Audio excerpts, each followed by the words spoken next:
नमस्कार बच्चों,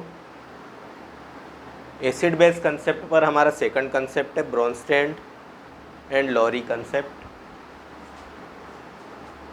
ये एक प्रोटोनिक कंसेप्ट है कि वे रासायनिक पदार्थ जो प्रोटॉन का दान करें, H+ का दान करें, एसिड अर्थात अम्ल कहलाते हैं, और वे रासायनिक पदार्थ जो प्रोटॉन को ग्रहण करें अर्थात H+ को ग्रहण करें, वे क्षार कहलाते हैं।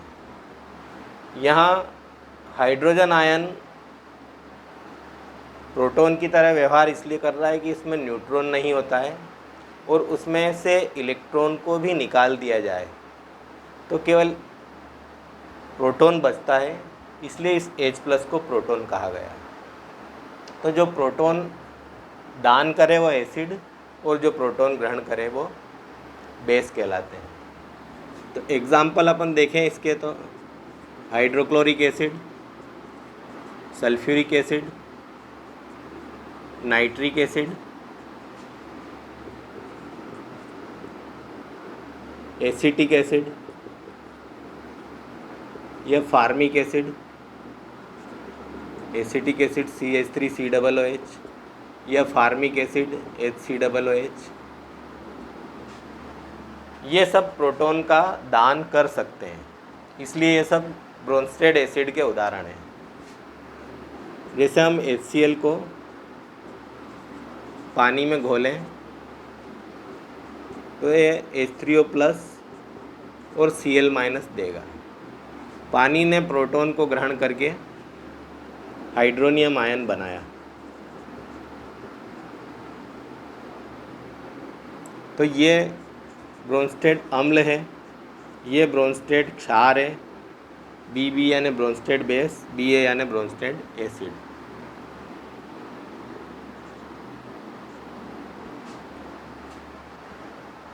तो अरेनियस महोदय भी यही बात बता रहे थे कि जो H+ आयन दे वो एसिड है, पर इन्होंने अरेनियस के ही कार्य को और आगे बढ़ाया और अन्य विलायकों में भी पदार्थों की अम्लीय और क्षारीय प्रकृति को सिद्ध किया, क्योंकि अरेनियस का सिद्धांत पूरी तरह से जल पर आधारित था, बिन पानी सब शून्य।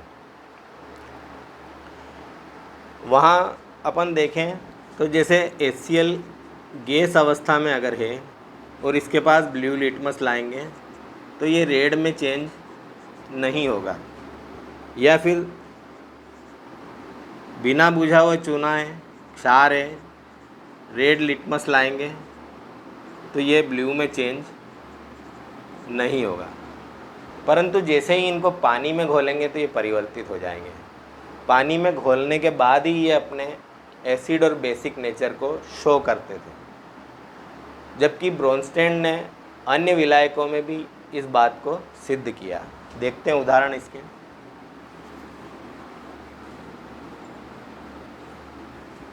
जैसे हम HCl को अमोनिया में घोलें तो क्या बनेगा? NH4+ अमोनियम आयन और Cl-। तो ये ब्रोंस्टेड एसिड है, ये ब्रोंस्टेड बेस है। या फिर हम HNO3 को इथाइल एल्कोहल में घोलें तो क्या बनेगा? C2H5 OH2+ और NO3-। तो ये ब्रोंस्टेड एसिड है, ये ब्रोंस्टेड बेस है। इसके अतिरिक्त यहाँ पर एक बात और सामने आई कि जो ब्रोंस्टेड एसिड होगा उसका जो रिमेनिंग पार्ट होगा, उसका अवशेषी भाग, ये होगा कंजुगेट बेस, संयुग्मित क्षार, और ब्रोंस्टेड बेस का रिमेनिंग पार्ट होगा, उससे बनने वाला जो पार्ट होगा वो होगा संयुग्मित अम्ल। Conjugate acid. यहाँ पर ये ब्रोंस्टेड एसिड है तो इसका रिमेनिंग पार्ट कंजुगेट बेस, और ये ब्रोंस्टेड बेस है तो इससे बनने वाला पार्ट कंजुगेट एसिड कहलाएगा। इस प्रकार से एक ये नई थ्योरी सामने आई, और ये इसका रिमेनिंग पार्ट और ये दोनों ये कहलाएंगे कंजुगेट एसिड बेस पेयर। इसी प्रकार से ये और इससे बनने वाला भाग ये दोनों भी कहलाएंगे आपस में कंजुगेट एसिड बेस पेयर, संयुग्मित अम्ल क्षार जोड़ी। एक चीज़ यहाँ और सामने आई जब इन्होंने अपने प्रयोग करे कि जो स्ट्रॉन्ग एसिड है, स्ट्रॉन्ग और वीक में भी इन्होंने कैटेगराइज किया अपने प्रयोगों के द्वारा। इस स्ट्रॉन्ग एसिड से जो कंजुगेट बेस बनेगा वो वीक होगा, अर्थात उसकी हाइड्रोजन, ये हाइड्रोजन का दाता है और ये हाइड्रोजन का ग्राही है, पर इसके कंपैरिजन में इसकी हाइड्रोजन को ग्रहण करने की टेंडेंसी कम होगी। स्ट्रॉन्ग और वीक का कंपैरिजन अपन कहाँ कर रहे हैं? केवल उसी पार्टिकुलर रिएक्शन में। इसी प्रकार से अगर दूसरा उदाहरण लें अपन किसी वीक एसिड का, मान लो एसिटिक एसिड लिया, इसको वाटर में डिज़ोल्व करा तो क्या बनेगा?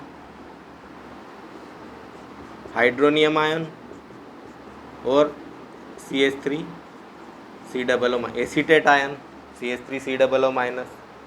तो ये अपना ब्रोंस्टेड एसिड है, ये ब्रोंस्टेड बेस है, इससे जो बना ये कंजुगेट बेस है।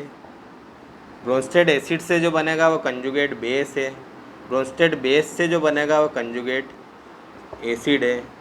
पर ये वीक एसिड होने के कारण इससे बनने वाला कंजुगेट बेस स्ट्रॉन्ग बेस होगा। किसके कंपैरिजन में?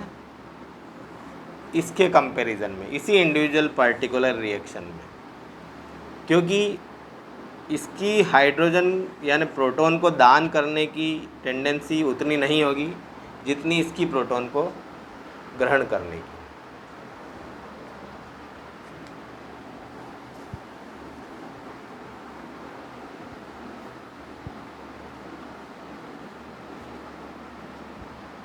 और हम देखते हैं, जैसे मान लो कुछ उदाहरण अपन इस प्रकार से लें, HSO4 माइनस, इसको अपन घोलें H2O में। यही बात ब्रोंस्टेड बता रहे हैं। अरेनियस का सिद्धांत जल पर आधारित था, यह अन्य विलायकों में भी उनको घोल के अम्ल क्षार सिद्ध किया, और इन्होंने धन आयन और ऋण आयनों को भी अम्लीय और क्षारीय प्रकृति को सिद्ध किया। तो इससे क्या बनेगा? इससे बनेगा H2SO4 plus OH minus. H2SO4 बनेगा और OH माइनस बनेगा।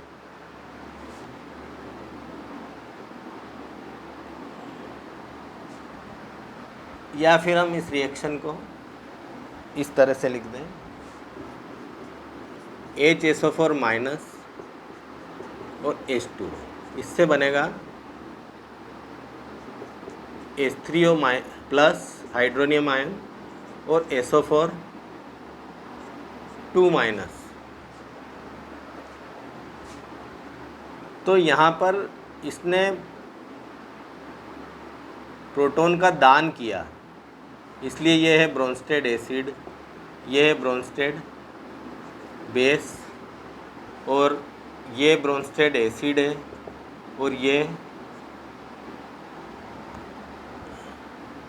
कंजुगेट एसिड है, और ये कंजुगेट बेस है। पर जब अमोनिया को पानी में घोलेंगे तो क्या बनेगा, NH4 प्लस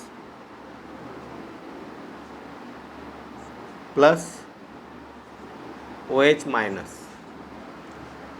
तो दोनों में डिफरेंस क्या है, यहाँ पर जल का अणु प्रोटॉन को ग्रहण कर रहा है और यहाँ पर जल का अणु प्रोटॉन का दान कर रहा है। तो यहाँ पे ये हो गया ब्रोंस्टेड एसिड, ये हो गया ब्रोंस्टेड बेस, तो ये हो गया कंजुगेट एसिड और ये हो गया कंजुगेट बेस। तो यहाँ ये बात और सामने आई कि एक ही पदार्थ उससे क्रिया करने वाले रिएक्टेंट क्या कौन से हैं उसके आधार पर अपनी अम्लीय और क्षारीय प्रकृति दर्शाता है। तो ऐसे पदार्थों को कहते हैं एम्फोटेरिक सब्सटेंस, उभयधर्मी पदार्थ जो अम्ल की तरह भी व्यवहार करें और क्षार की तरह भी व्यवहार करें। तो ऐसे समस्त पदार्थ जो प्रोटॉन का दान कर सकते हैं वो तो कहलाते हैं ब्रोंस्टेड एसिड, जो प्रोटॉन को ग्रहण कर सकते हैं वो कहलाते हैं ब्रोंस्टेड बेस। तो प्रोटॉन का दान करने के लिए हाइड्रोजन होना आवश्यक है, पहली शर्त ब्रोंस्टेड की। प्रोटॉन को ग्रहण करने के लिए